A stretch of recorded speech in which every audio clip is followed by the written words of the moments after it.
let's talk hands. I think more so than ever, definitely more than our parents used to, we're using our hands in very different ways to previous generations.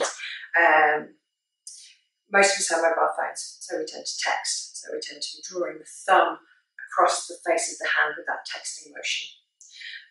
A lot more of us are sat in an office all day, so we're typing more than we're using a mouse. I think most people recognise that these kind of behaviours build up a tightness in the hands and in the forearms, and they can be responsible for things such as carpal tunnel. Now, carpal tunnel syndrome, carpal tunnel dysfunction is about this band across here, which is your retinaculum. Now, your fingers are controlled by muscles in your forearm here and here, but they have very long tendons being controlled by these small muscles there. Because the muscles are so powerful, if it wasn't for this retinaculum, your hand would spring forward and the tendons would come across like harpstrings. So you have this retinaculum, so this connective tissue fascial band across your wrist, which keeps all of the tendons snapped down into place. And those tendons pass through what's known as the carpal tunnel. Now, overuse of these tendons leads to a build-up and a gunkiness within that retinaculum, within the tunnel.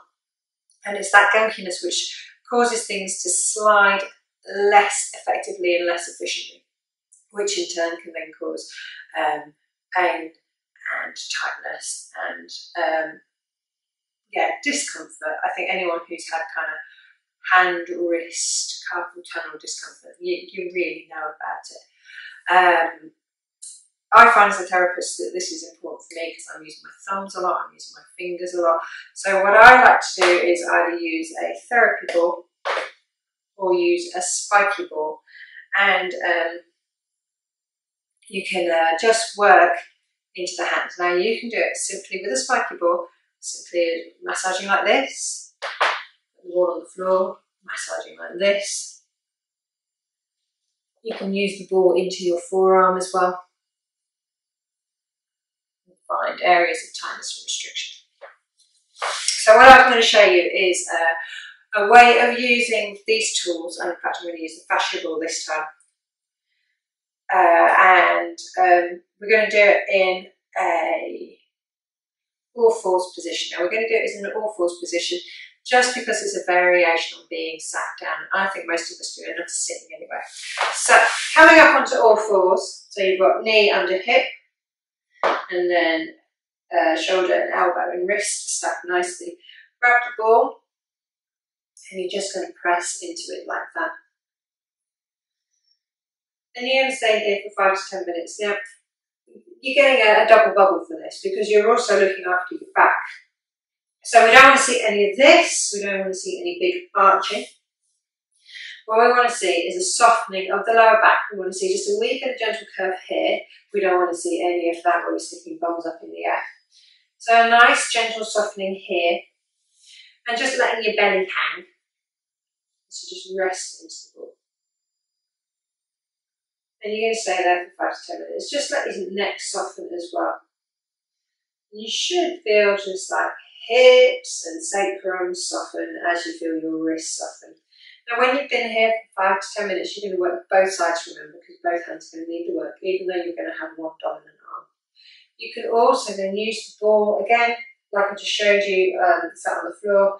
You can use the ball to massage into your forearm. And if you like a little bit more pressure, the same thing can be done. So just stacking nice and neatly. And you can use the ball into your forearm. Just an easy one. Taking the ball to the other side. Same thing, staying there for 5 to 10 minutes. And just letting everything soften in the hands. It's a much easier way than rolling the ball like that, or rolling the ball like that. However, there is something you can do with a nice sharp pointy elbow, and that feels awesome into your hands. So into this area here. This is called your thenar eminence. I've got spiky ball spots on my hand there. Into your thenar eminence, this big muscle here, and there's a big energy point, hegu, through the soft fleshy bit between thumb and first. Take your elbow and pop a cushion on your lap, just to give you a bit more support.